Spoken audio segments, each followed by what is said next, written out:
Let's talk about two places on opposite sides of the world. No, not literally opposite. We're talking about Orania in South Africa and Dahomey, which is now Benin. Both have fascinating stories. Both challenge us to think about how we live together. It's about history, culture, and yes, sometimes about race. We're going to break down the myths and look at the facts. It's the only way to have a real conversation. These places are more than just dots on a map. They represent big ideas. Orania is about a group of people wanting to preserve their culture. Dahomey reminds us that Africa's story is not just about colonization. It's complex and full of its own power dynamics. So buckle up, let's get into it.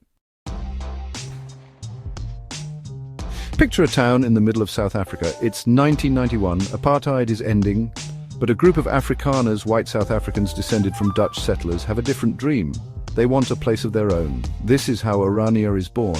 Their goal, a whites-only homeland. They buy up land in a remote area, they create their own rules.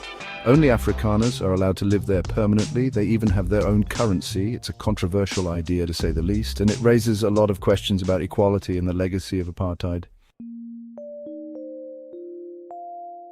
To understand Orania, we need to understand the Afrikaner identity. They have a unique history. They were settlers, pioneers facing a harsh land. Over time, they developed their own language, Afrikaans, a mix of Dutch and local influences. Their culture became distinct from Europe and the native Africans. Apartheid, the system of racial segregation, deepened this divide. Afrikaners were often seen as the enforcers. When apartheid ended, it brought fear. Fear of losing their culture, their language, their way of life. Orania, for some, became a refuge, a way to hold on to the past. Fast forward to today.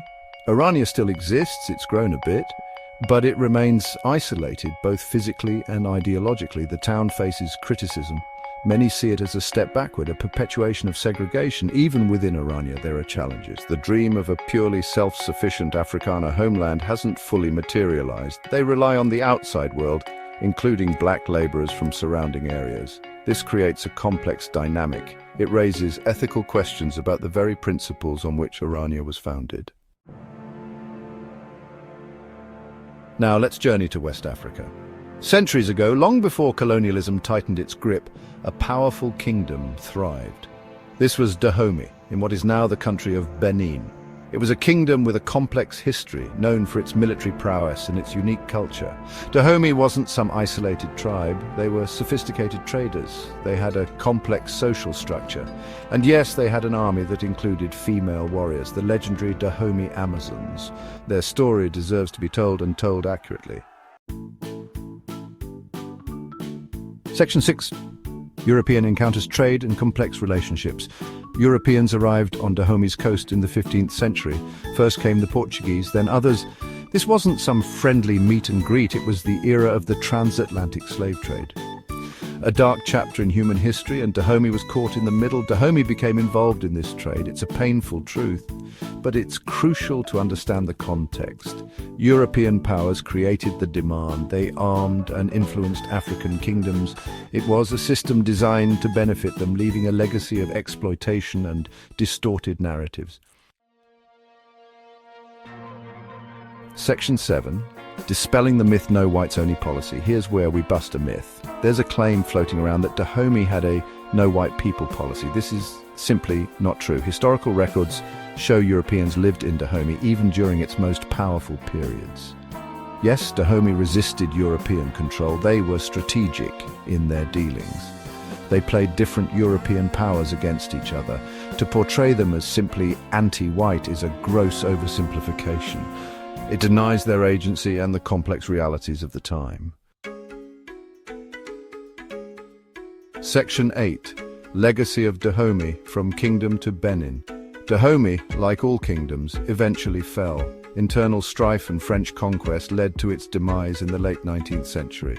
But its legacy lived on. Today, Benin, the country that encompasses Dahomey's former territory, grapples with this legacy. They're working to preserve their history, their culture, their own narrative.